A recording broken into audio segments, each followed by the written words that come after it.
بالله من الشيطان الرجيم بسم الله الرحمن الرحيم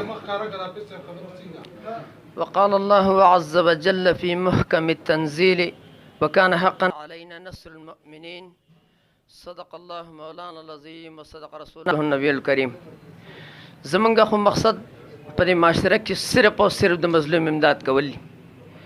مظلوم خوا که هندو ولې نه دی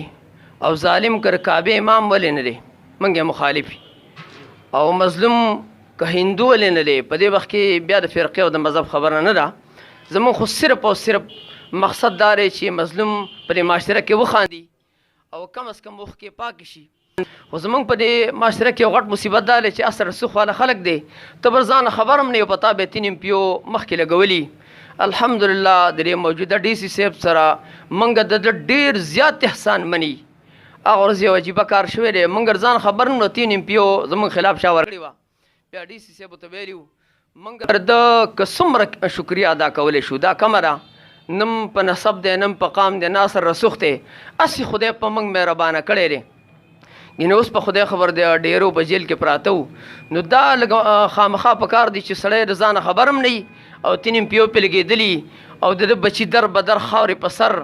او کم از کم په دې کې هم لږ تشخیص په کار دی، سړی د ځان خبر نه 80% خلک په دې جیلونو کې بې ګناه پراته دي. عمران خان دا خبره کړې وه، موږ د دې نه دا موجوده حکومت نه درخواست کوو چې کم از کم په دې خبره د عمل وکړی شي چې کوم خلک بې ګناه په دې جیلونو کې پراته دي او اثر رسوخ والا خلک په دې باندې دومره اف آی آر درج کړي چې د هغې بچي اسم سوالګري دي په دې معاشره کې او اوس هم د دې لکه یو حد دی د دومره ظلم په مقبوضه کشمیر کې نه کېږي لکه څومره